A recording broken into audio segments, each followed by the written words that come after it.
Hey guys, thank you for joining me. This is O'Shane, and I'm going to be going over the slope of a line with you today. I have quite a few examples that I'm going to be touching on, and these examples cover different aspects of the slope of a line.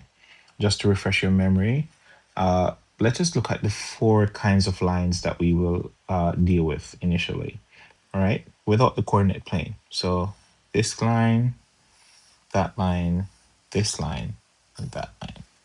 Okay. Now, these four lines, there's something that we can assume about all of these lines, right? Let's focus on uh, this line first, for example. Now, if the slope of a line refers to how steep the line is, and this is a gentleman that's walking along a line here, right?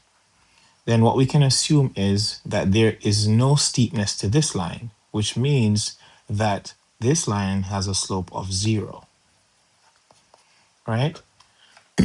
Similarly, this line here, if this was a hill, right? Clearly, this is something that we would have to climb, right? So because this is something that we would have to climb, we would say that this slope is undefined, right? Undefined, right? This is just a undefined steepness. Now, what I want us to focus on with these two lines here is that this slope here is going to be positive and this one is going to be negative. And why is that so? Well, if we put a person, let's put a girl on this line here, and she's walking up the hill, right? And put a guy on this line here, and he's walking up the hill, we're looking at the direction. So if they're just going up the hill, based on the number line, if we should look here, to the right, anything in this direction is positive, and anything in this direction is negative, right? That's the principle of what we're using. So if she's walking up the hill, she's walking in this direction, which means that it is positive, similarly negative. Now, these are the four things that we have to just remember. The next thing that we need to remember when we're dealing with the slope of a line is that we can find the slope of a line from a graph by looking at the rise of the line over the run of the line. Rise over run. Okay, so let's look at a few examples here, and we're going to be counting the rise over the run, and you can just follow me as I go along here. Now, just putting this line here, what we can understand here for this line is that the slope, sorry about that, the slope here is 0. Okay, because this is a flat line. All right. We call it a horizontal line. So the slope of a horizontal line is 0. Okay. Now let's look here. Let's use that here. So typically what we want to do is start at one point. We're going to go up and across, right? So if I should count the rise, 1, 2, 3 units, 1, 2, 3, 1, 2, 3. So if I should say the rise is 3 units, the run is also 3 units. So rise over run would be equal to 1 because 3 over 3 is 1. Now we want to ask ourselves, is this line positive or negative? And as you can see, it's if a little guy was supposed to be walking up the hill, he'd be walking in the positive direction. So this is just positive 1, right? Now let's look at a few examples. I'll use different colors. So what we want to do is create a right triangle, right? So right triangle would stop here, right? And this would come and stop here. Do you see that? So what we're then doing is we're counting the rise over the run. So the rise of this line would be 1, 2, 3, and the run would be 1, 2, 3, 4, 5, 6. So the rise over the run is 3 over 6. And if we simplify that, I'm just taking that we're able to simplify this, this would be equal to 1/2. Okay, let's look at a few more. So making that right triangle here, going up and across, right? Counting the rise. 1, 1, 2, 3, 4. That's 4. 1, 2, 3, 4, 5, 6, 7. That's 7, right? As we can see, 4 over 7. As we can see here, all three of these lines are positive. Okay, let's look at another one. Hey, there's a negative one. So let's count the rise over the run again. Okay, so making this right triangle here from one point to the next. All right, let's count the rise. 1, 2, 3, 4. And the run. 1, 2, 3. And because we can see that it's sloping in the negative direction, this would be negative 4 over 3. How about you guys give this one a try? Okay. Um, what would you say is the rise over the run? Here, I'll give you a second.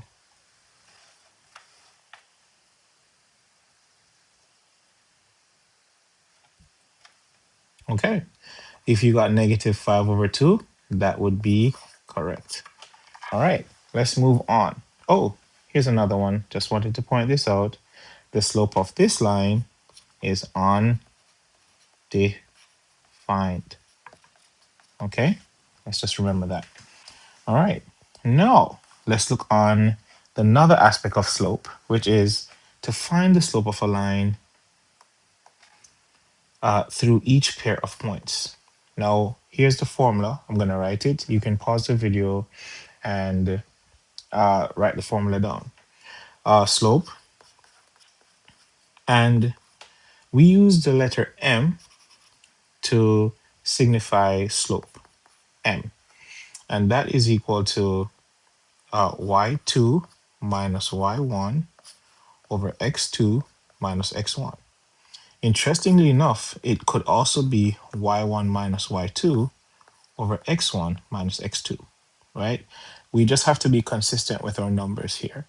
Now, as you guys could tell, just sliding back up here, looking back at our example, any sort of rise, right, which is vertical, is parallel, always parallel to your y-axis. And any sort of run, which is horizontal, is always going to be parallel to your x-axis, right? So what's happening is that this y2 minus y1 is really the rise, and this x2 minus x1 is really the run, right? And vice versa. Awesome. So let's look at an example together. What I would like you to focus on is how I approach this question. Just going to zoom in and pay attention to the best practices that I'm using here. So the first thing I'm going to do is just to point out, this is a coordinate, one coordinate. This is another coordinate, right? Now each coordinate has an x and a y value, right? So let us label those x and y values. This is x1, and this is my fault here, y1, x2, y2. Why? Well, this is an x value, this is an x value, this is a y value, right? And these are our first set of coordinates. Similarly, this is an x value, this is a y value, and these are our second coordinates. Okay, so let's do it again. x1, y1, x2, y2. Now let's find the slope. So m is equal to, now this is what I want us to pay attention to here. Our formula said y2 minus y1 over x2 minus x1. So let's put y2, negative 19. That's y2. right? Put that in parentheses here, minus y1, which is negative 11. I want you to focus on how I did that. This is y2, y1. And if you notice how I did it, it is y2 minus y1, okay? Over x2, which is negative 1, minus x1, which is negative 2, okay? Now, this is very important because you can still have the right idea and do the math incorrectly. So what would our next step be? Well, when I have two negatives beside each other, right? A negative and a negative, then they become a positive sign. Similarly here. Okay, so I can write it like this. Negative 19 plus 11 divided by negative 1 plus 2. Okay, now if you should use your calculators, I'm sure you guys know how to do this, right? But negative 19 plus 11 is going to give us 8. But is it going to be a positive or a negative 8? It's going to be a negative 8. And that's because the negative is on the bigger number. 19 is bigger than 11. Okay? Negative 1 plus 2 is 1. And so when we do this, our calculation gives us negative 8. Right? So the thing to focus on here is just using the formula, making sure that we're putting in things in parentheses. I would prefer if you follow my example exactly how I've done it so that you won't make any mistakes. I would say use your calculators to do this part here if you need to, just so that you're making sure you're doing the correct thing. And remember, if you have the two negatives beside each other, you should be fine. Okay, let's pick another one. Let's go with this one here. So you guys can give this one a shot. You can pause the video here if you want to. But let me go ahead and do it quickly for you guys here so you can see it. So m is equal to y2. Ooh, that's kind of big a little bit. Let's try again. M is equal to y2 minus y1 over x2 minus x1, which is going to be, this is x1, y1, x2, y2. So y2 is 8. That's going to still put in parentheses. 8 minus y1, which is 9, divided by 4, which is x2, minus 10. Okay? 8 minus 9, we have nothing to combine, will give us negative 1. And 4 minus 10 is equal to negative 6. As you can see, a negative divided by a negative is a positive. So our answer is just 1 over 6. Okay? Awesome, guys. Awesome. Thank you for following along with me here. Okay. I'll make my work available. I know I've erased a few things, but yeah, I'll save this as a PDF and upload it. Now, here's the next piece. And I know I'm kind of speed walking through this, but the next thing I want to touch on is the equation of a line. And the equation of a line, we have two forms that we're dealing with so far here. The first form is what we call slope-intercept form. Slope-intercept form. And that is y is equal to mx plus b, where m, as we already outlined, is your slope, and b is your y-intercept. Okay? Now, that's basically it. The y and the x simply refer to a coordinate, right? So if you're tying things together, these are coordinates that we've just looked at here, x and y, right? X and y. This could be any x or y coordinate, right? What really ties the formula together here is the slope and the y-intercept. Now, if I should backtrack, if you could follow here, the y-intercept is wherever your graph like here, intersects the y-axis, this line. So if you should look here, it intersects the y-axis here. So this would be our y-intercept. Let's look at another one. Right now, as you can see with this graph here, we don't actually have it intersecting the y-axis any at all. So for this graph, there's no visible y-intercept. But we can see if this graph continues, it will intersect the y-axis at some point. Let's look at another one. Here we go. So look here. As you can see, this line here intersects the y-axis right here. I'm not sure what that point is, but we know that there is a y-intercept. Okay. So what really ties the function together is the slope and the y-intercept.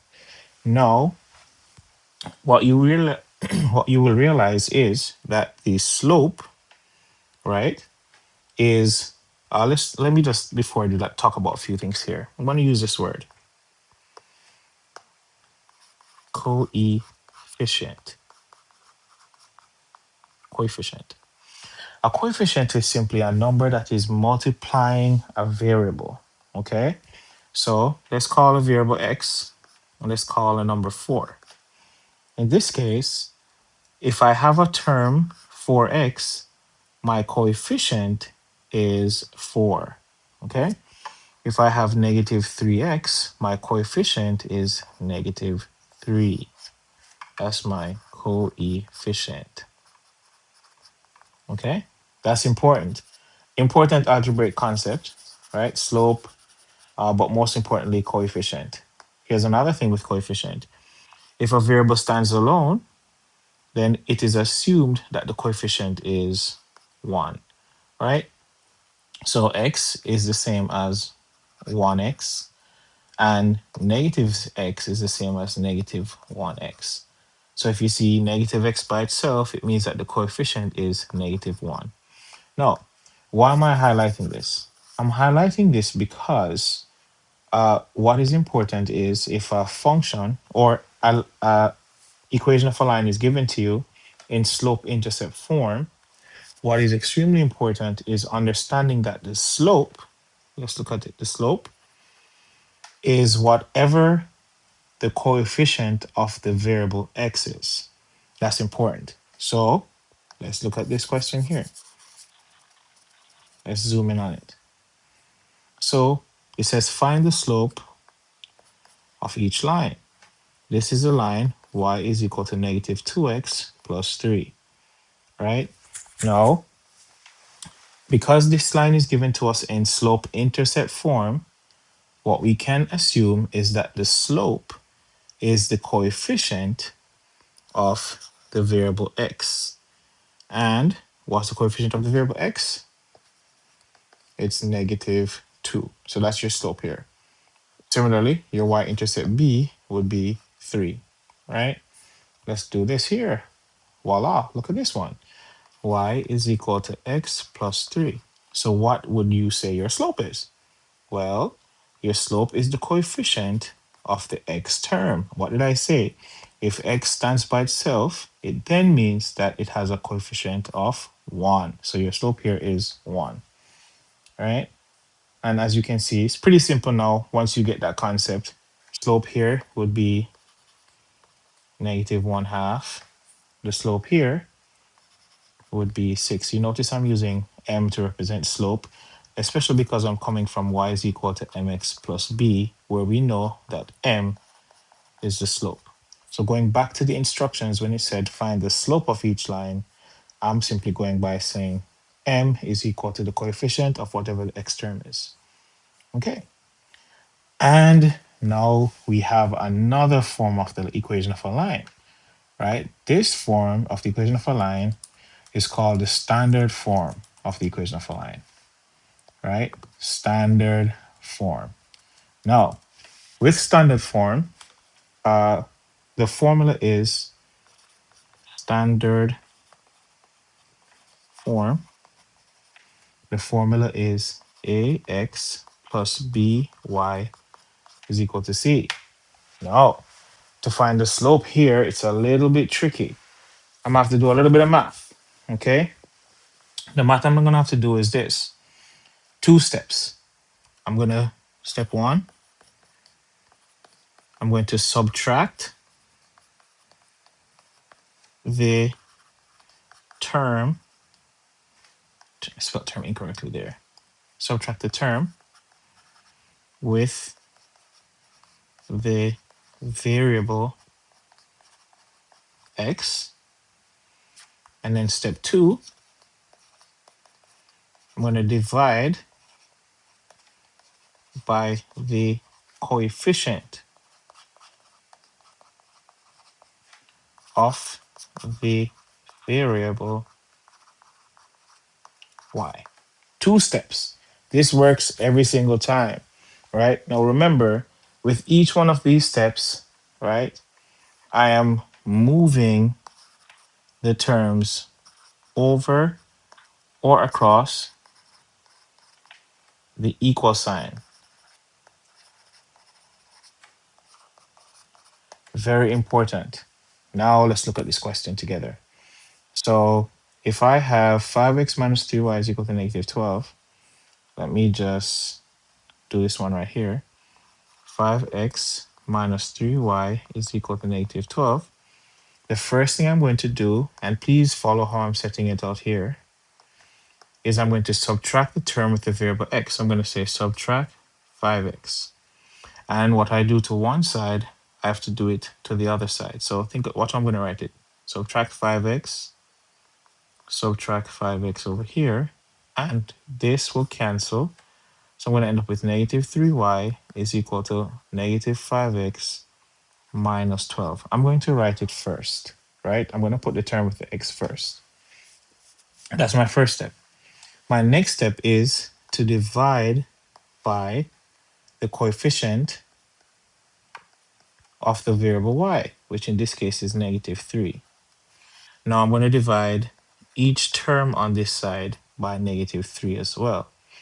That would cancel it here. So y would be by itself, and I'd end up with, let's simplify it, 5 over 3 x, because these two negatives cancel, and these two negatives cancel, so it'll become a plus sign, 12 over 3.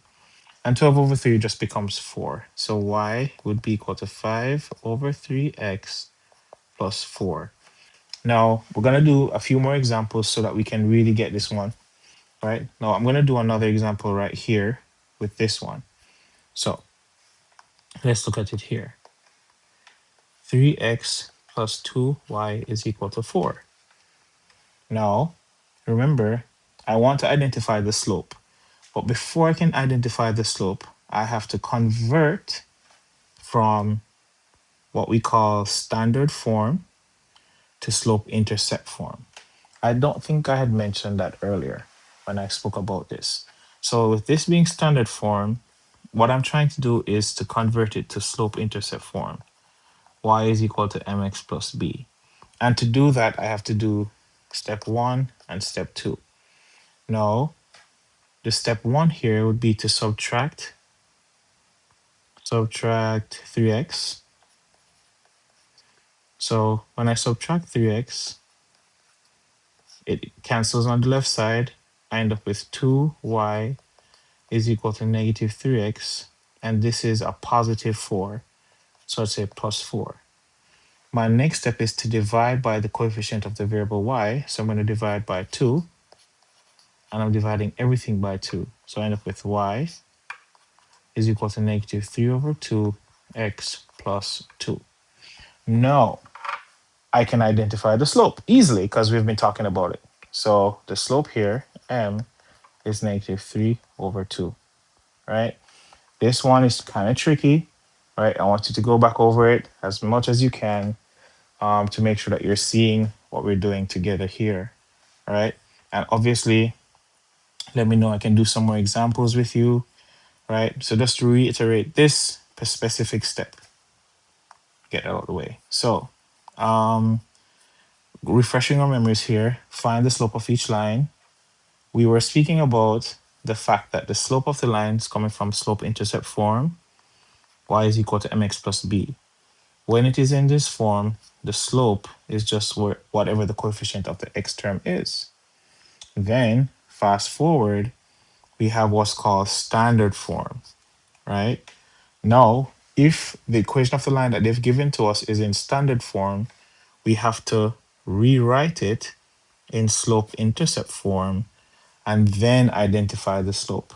So just to zoom in on this one here, this is in standard form. So to get this in slope-intercept form, I have to do a few things. First, I have to subtract 5x, subtract the term with the x from both sides, and then I rewrite what is left, negative 3y, that's still here. And I'm going to rewrite this negative 5x and the 9, right, together as negative 5x plus 9. Why is it plus 9? Because this 9 is positive. If it had a negative, then it would be minus 9. And then the next step is to divide by negative 3. And notice I divide everything by negative 3. Then negative 3 gets cancelled, and I end up with y is equal to negative 5 over negative 3x. I'm going to leave it like this, plus 9 over negative 3. And let's simplify it. These two negatives here will become that y is equal to 5 over 3x. And 3 into 9 goes 3, which will just give us negative 3. All right? Nice. What's the slope here? The slope is 5 over 3. Awesome. Simple thing here. When two lines are parallel, right? When two lines are parallel, it means they have the same slope. Two lines are parallel means that they have the same slope. That's all you have to remember about that. Pretty straightforward. What does this mean? So it says find the slope of a line parallel to each given line. So if this line is y is equal to 1 over 3x minus 2, what's the slope of this line? The slope of this line is 1/3 because it's the coefficient of the x term. So what's happening here is that if the slope is 1/3, and if two lines are parallel, it means that they have the same slope, then the slope of a line parallel is also equal to 1/3. This one's pretty straightforward.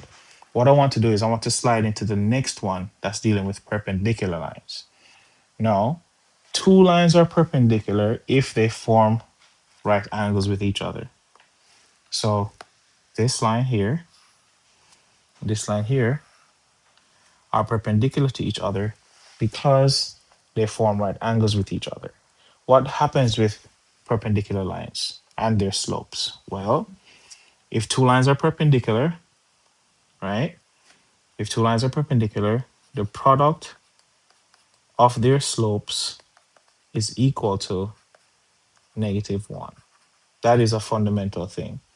The product of their slopes is equal to -1.